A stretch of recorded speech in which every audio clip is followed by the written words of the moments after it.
엄마의 집은 어디인가? 제1장 내가 죽어야 끝날까? 밤 2시. 이 시간의 공기는 유난히 차갑고 무겁습니다.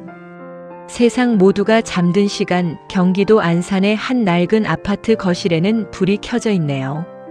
정확히 말하면 불을 켤 수밖에 없는 전쟁터입니다. 코끝을 찌르는 지독한 냄새, 바닥에 흩뿌려진 갈색의 흔적들. 치매라는 불청객이 우리 집에 찾아온 뒤로 제 밤은 더 이상 휴식이 아닙니다. 엄마, 진짜 왜 이래? 나 내일 7시에 나가야 된다고 했잖아. 제 입에서 나간 건 말이 아니라 비명이었습니다. 바닥을 닦던 손가락 끝이 허옇게 질려 있습니다. 옆에서 해맑게 웃으며 벽지를 손으로 긁고 있는 저 노파가 한때 나를 위해 생선 가시를 발라주던 내 엄마라는 사실이 믿기지 않습니다. 여러분은 그런 기분 아시나요? 사랑하는 사람이 세상에서 가장 미워지는 순간 말입니다. 효도요? 그건 여유 있는 사람들의 단어입니다. 매일 아침 마트 매대로 출근해 8시간을 서서 일하고 다시 이 지옥으로 퇴근하는 저에겐 효도는 사치고 간병은 형벌입니다. 사실 오늘 낮에도 형부에게 전화가 왔습니다.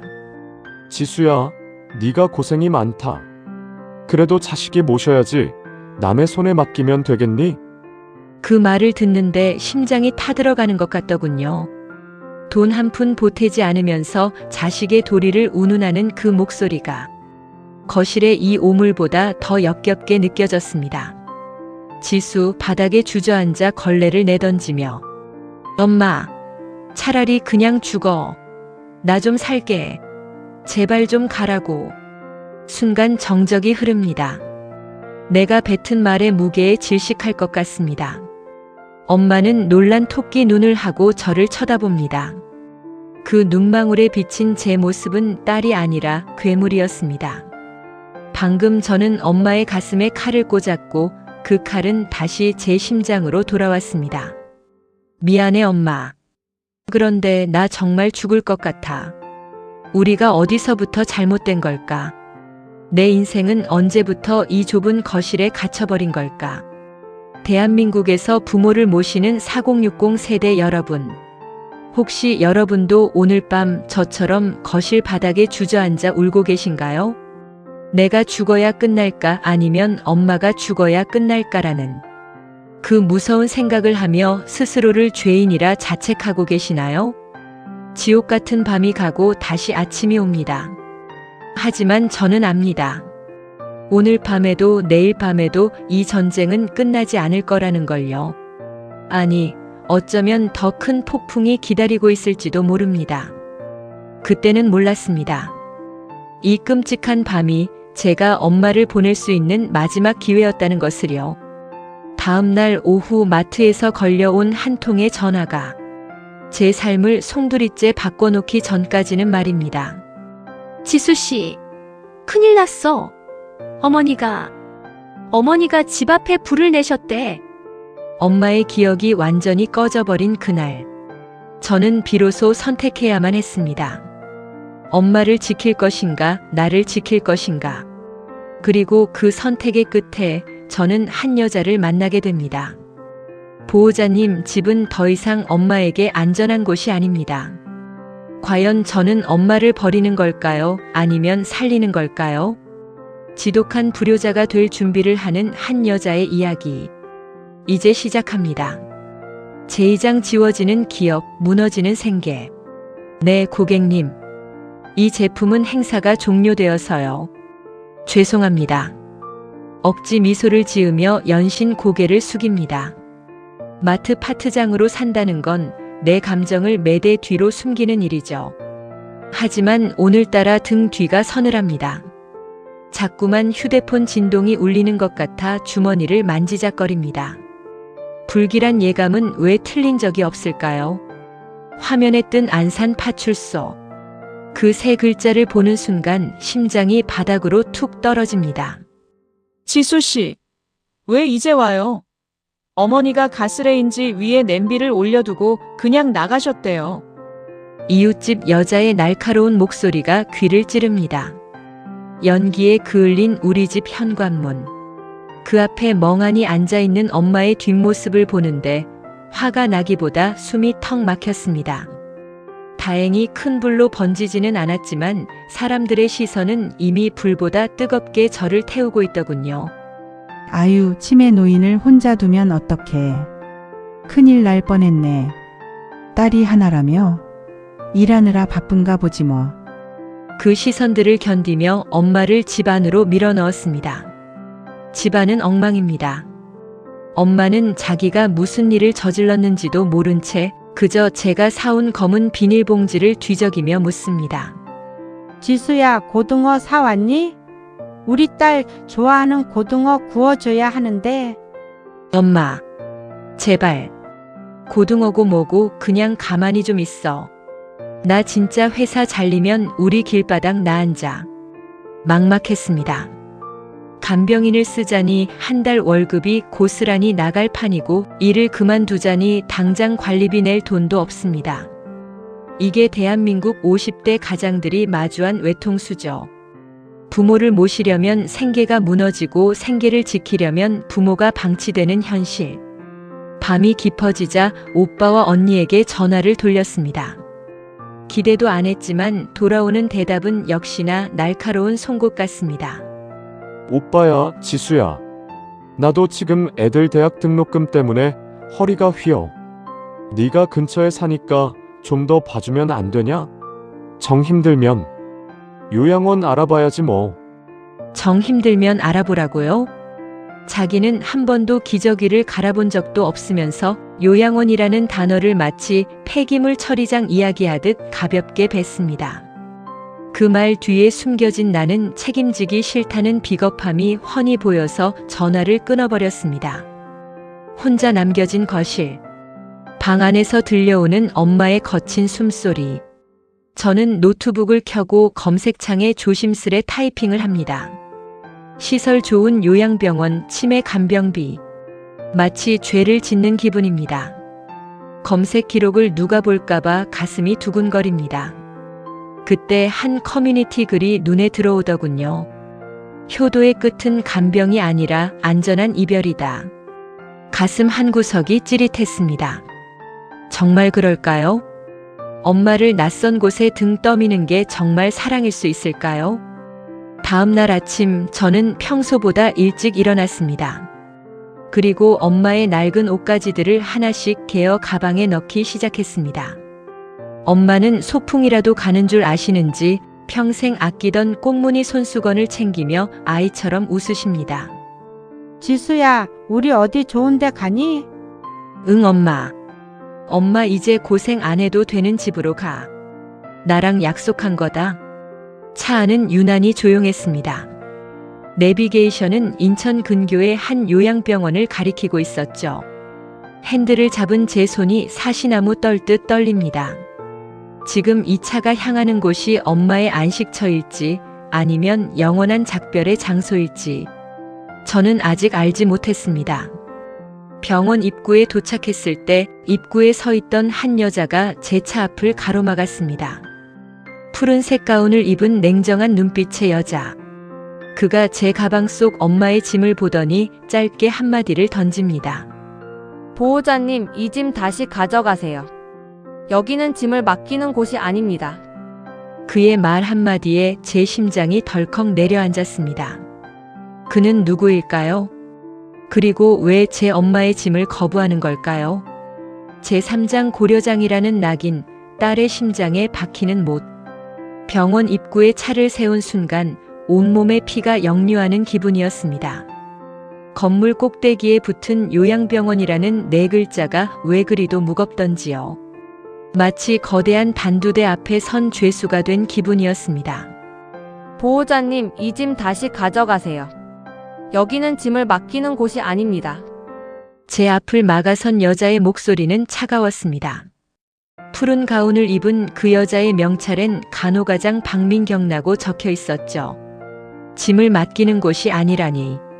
그럼 제 엄마를 어디로 데려가라는 말일까요? 저는 울컥 화가 났습니다. 그럼 어떡해요? 우리 엄마 어제 집 태울 뻔했다고요. 저도 살아야 하잖아요. 왜 저한테만 이러시는 건데요? 박 과장은 대답 대신 제 차 뒷좌석을 물끄러미 바라보았습니다. 거기엔 소풍이라도 온 줄 알고 꽃무늬 손수건을 만지작거리는 엄마가 앉아 있었죠.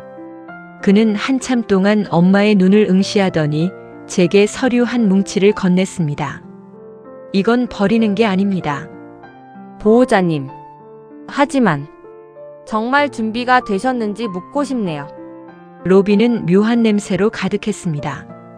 소독약 냄새와 노인들의 퀴퀴한 살냄새, 그리고 말로 설명할 수 없는 서글픈 공기. 그곳에 앉아 접수를 기다리는데 옆자리 보호자들의 대화가 비수처럼 가슴에 박힙니다. 옆집 할머니 봤어. 아들이 여기 맡기고는 면회도 한 번 안 온대. 아유, 자식이 버린 거나 다름없지. 현대판 고려장이야, 고려장. 고려장. 그 세 글자가 제 심장을 관통했습니다. 세상이 나를 불효녀라고 손가락질하는 것 같아 고개를 들 수 없었습니다.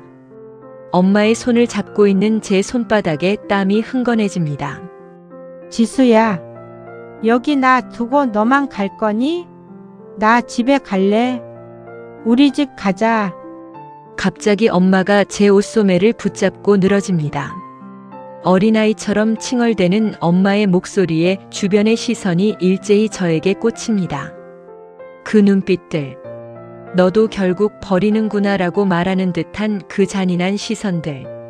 저는 엄마의 손을 매정하게 뿌리쳤습니다. 집에 어떻게 가? 가서 또 불낼 거야?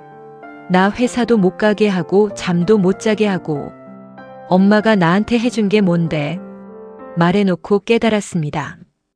제 입에서 나간 건 엄마를 향한 분노가 아니라 벼랑 끝에 몰린 제 영혼의 마지막 비명이었습니다. 엄마는 충격받은 듯 입을 벌리고 저를 쳐다봅니다. 그 눈에 고인 눈물이 바닥으로 뚝 떨어집니다. 그때였습니다. 구석에서 이 모든 광경을 지켜보던 박 과장이 다가왔습니다. 그는 제 어깨에 손을 얹더니 아주 낮은 목소리로 속삭였습니다. 보호자님. 지금 하신 그 말 평생 후회하실 겁니다. 하지만 지금 이 선택을 하지 않으면 더 큰 후회가 올 수도 있죠. 그는 저를 상담실로 안내했습니다. 그곳에서 저는 제 인생의 가장 가혹한 이별 연습을 시작해야 했습니다. 서류에 엄마의 이름을 적어 넣는데 획 하나하나가 살점을 도려내는 것 같더군요. 성함 이정숙, 주민번호 48년생. 이 종이 한 장으로 이제 엄마는 내 엄마가 아니라 환자 302호가 됩니다. 접수를 마치고 엄마를 병실로 올리려는데 엄마가 갑자기 제 손을 꼭 쥐더니 주머니에서 무언가를 꺼내 제 손바닥에 쥐어줍니다. 그것은 어제 제가 사오지 못했던 고등어 대신 엄마가 아침에 몰래 챙겨온 설탕 묻은 알사탕 한 알이었습니다. 지수야, 너 단 거 좋아하잖아. 일하다 힘들면 먹어. 그 순간 저는 병원 로비 한복판에서 아이처럼 울음을 터뜨리고 말았습니다. 기억은 사라져도 딸을 생각하는 본능은 사라지지 않았는데 저는 그런 엄마를 치워야 할 짐으로 생각했다는 사실에 가슴이 미어집니다. 박 과장이 다가와 엄마의 휠체어를 밀기 시작했습니다. 멀어지는 엄마의 뒷모습. 저는 그 뒷모습을 보며 스스로에게 물었습니다. 이게 정말 엄마를 위한 길일까요? 아니면 그저 제가 살기 위한 비겁한 도망일까요? 엘리베이터 문이 닫히고 저는 세상에 혼자 남겨진 기분이 들었습니다. 하지만 그때 박 과장이 제게 다시 다가와 믿을 수 없는 제안을 하나 건넵니다. 보호자님, 오늘 밤 여기서 엄마랑 마지막으로 같이 주무시겠습니까? 제사장 보호자님, 이제는 딸로 남으세요. 오늘 밤 여기서 엄마랑 마지막으로 같이 주무시겠습니까? 박 과장의 그 말은 제게 제안이 아니라 구원이었습니다. 병원 3층 창가 쪽 끄트머리 2인실. 하얀 시트 위에 작게 웅크린 엄마 곁에 앉았습니다. 집에서는 그렇게 지독하던 냄새가 이곳 소독약 냄새 섞인 공기 속에서는 왠지 서글픈 채취로 남더군요. 조용히 엄마의 손을 잡았습니다. 평생 시장에서 생선을 만지고 무리를 하느라 마디마디가 뒤틀린 손. 이 손이 나를 먹이고 입히고 공부시켰는데 저는 그 손이 더럽다며 고무장갑을 던지던 못난 딸이었습니다. 보호자님 많이 힘드셨죠? 박 과장이 따뜻한 캔커피 하나를 건네며 곁에 섭니다. 낮에는 그렇게 냉정해 보이던 사람이 밤의 조명 아래선 전혀 다른 눈을 하고 있더군요. 과장님, 저 진짜 나쁜 년이죠? 엄마 여기 맡겨놓고 마음 한구석이 시원한 것 같아서 그게 더 괴로워요. 저 진짜 고려장 시키는 건가요? 박 과장은 대답 대신 먼 산을 바라보며 입을 열었습니다. 여기는 고려장 하는 곳이 아닙니다. 보호자님, 집에서 지쳐가는 딸보다 이곳에서 깨끗하게 씻고 전문적인 케어를 받으며 환하게 웃어주는 딸을 기다리는 엄마들이 더 많습니다. 보호자님은 그동안 엄마의 간병인으로 사셨잖아요. 죄책감에 젖어 기저귀를 가는 게 아니라 이제는 진짜 딸로 돌아오셔야 합니다. 수발은 저희가 하겠습니다. 그게 저희가 여기 있는 이유니까요. 대신 보호자님은 면회 오실 때 가장 예쁜 옷 입고 오세요. 엄마의 손을 잡고 오늘 있었던 즐거운 일들만 이야기해 주세요. 그게 엄마가 바라는 진짜 효도입니다. 그 말이 제 심장을 때렸습니다. 저는 그동안 내가 아니면 안 된다는 오만함과 남들이 뭐라 할까라는 두려움에 갇혀 정작 엄마의 눈을 맞추며 웃어본 적이 언제였나 싶었습니다. 엄마가 내게 바랐던 건 24시간의 고통스러운 수발이 아니라 단 10분이라도 좋으니 예전처럼 다정하게 이름을 불러주는 딸의 모습이었을 텐데 말이죠. 병실로 돌아오니 엄마가 눈을 뜹니다. 초점 없는 눈이었지만 제 손을 잡는 힘만큼은 예전 그대로였습니다. 지수야, 자니? 우리 딸 고등어 구워줘야 하는데. 엄마, 고등어는 다음에 먹자. 나 이제 매일 올게. 내일은 엄마 좋아하는 분홍색 립스틱도 가져올게. 우리 엄마 예쁘게 화장하고 산책하자. 신기한 일입니다. 병원에 엄마를 두고 가야 한다는 사실은 변함없는데 제 마음속을 짓누르던 돌덩이가 조금씩 가벼워지는 기분이 듭니다. 내일 아침이면 저는 다시 마트로 출근하겠죠. 하지만 퇴근길의 발걸음은 어제와 다를 겁니다. 오물을 치우러 가는 전쟁터가 아니라 사랑하는 엄마를 만나러 가는 길이 될 테니까요. 박 과장이 병실 문을 두드립니다. 그의 손에는 따뜻한 물수건이 들려 있었습니다. 그가 능숙하게 엄마의 얼굴을 닦아주는 모습을 보며 저는 비로소 이 병원이 엄마의 마지막 집이 아니라 우리 모녀가 다시 사랑을 시작하는 새로운 집임을 깨달았습니다. 여러분, 사랑하는 부모님을 위해 모든 걸 포기하고 계시나요? 그게 정말 부모님이 원하는 삶일까요? 가끔은 짐을 내려놓아야 비로소 보이는 것들이 있습니다. 저는 이제 병원 문을 나섭니다. 뒤돌아본 3층 창가에서 엄마가 손을 흔드는 것만 같습니다. 하지만 한 달 뒤 저를 기다리고 있는 건 예상치 못한 엄마의 기적이었습니다. 휠체어에서 일어나지 못하던 엄마가 제게 달려와 건넨 첫 마디. 그 한마디에 병원 전체가 울음바다가 된 사건. 도대체 무슨 일이 있었던 걸까요? 제오장 엄마의 기억 속엔 없어도 내 기억 속엔 남을 오늘. 엄마를 요양병원에 모신 지 벌써 한 달이 지났습니다. 신기하죠? 세상이 무너질 것 같던 그날의 절망은 어디로 갔을까요? 제 삶은 다시 궤도를 찾았습니다.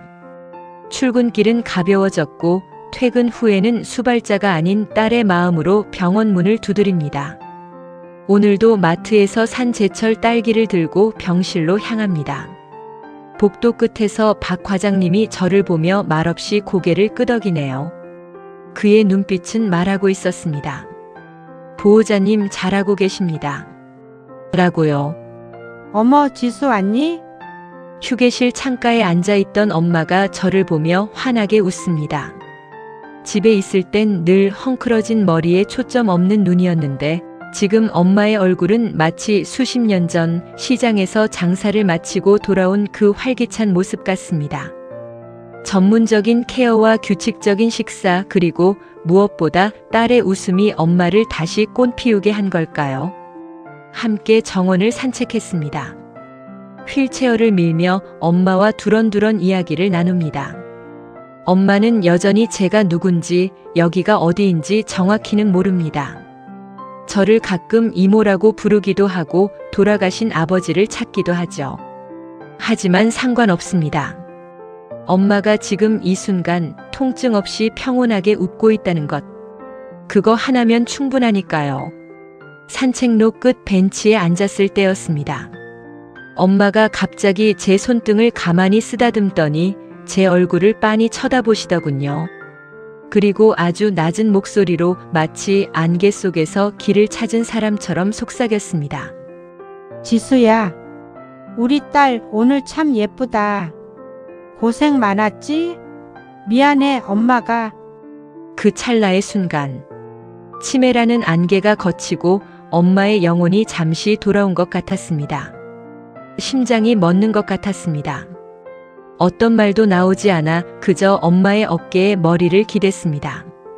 엄마의 옷에서 나던 지독한 냄새 대신 이제는 정갈한 비누 향기가 납니다. 여러분, 우리는 효도라는 이름으로 스스로를 감옥에 가두고 살진 않나요? 부모님을 시설에 모시는 것이 버리는 것이라 생각하며 밤마다 울고 계시지는 않나요? 저도 그랬습니다. 하지만 이제는 압니다. 지옥 같은 집에서 서로를 미워하며 죽어가는 것보다 안전한 곳에서 서로의 소중함을 확인하며 웃는 것이 진정한 사랑이라는 것을요. 미안해하지 마. 나 지금 너무 행복해. 엄마랑 이렇게 손잡고 웃을 수 있어서. 엄마의 기억은 내일이면 다시 지워질지 모릅니다. 자기가 무슨 말을 했는지, 내가 누구인지 또 잊으시겠죠. 하지만 괜찮습니다. 엄마의 기억 속엔 남지 않아도 제 가슴 속엔 영원히 남을 오늘이니까요. 저는 이제 엄마를 짐이 아닌 사람으로 다시 사랑하기 시작했습니다. 병원 문을 나서는 제 발걸음 위로 노을이 길게 내려앉습니다. 내일은 엄마가 좋아하는 단팥빵을 사와야겠습니다. 우리 엄마 빵이라면 사족을 못 쓰시거든요. 이 작은 행복을 지키기 위해 저는 오늘도 힘차게 살아갑니다. 오늘 밤 부모님의 손을 한 번만 더 잡아주세요. 길을 찾는 건 전문가들이 도와줄 겁니다. 여러분은 그저 사랑하는 아들과 딸로 남으세요. 함께 고민하겠습니다. 이 이야기는 우리 모두의 이야기입니다. 불효라는 죄책감에 갇혀 계신 수많은 4060 세대에게 이 영상이 작은 위로와 용기가 되길 바랍니다. 여러분의 사연을 댓글로 나눠주세요. 우리는 혼자가 아닙니다. 구독과 좋아요는 더 많은 가족에게 희망이 됩니다.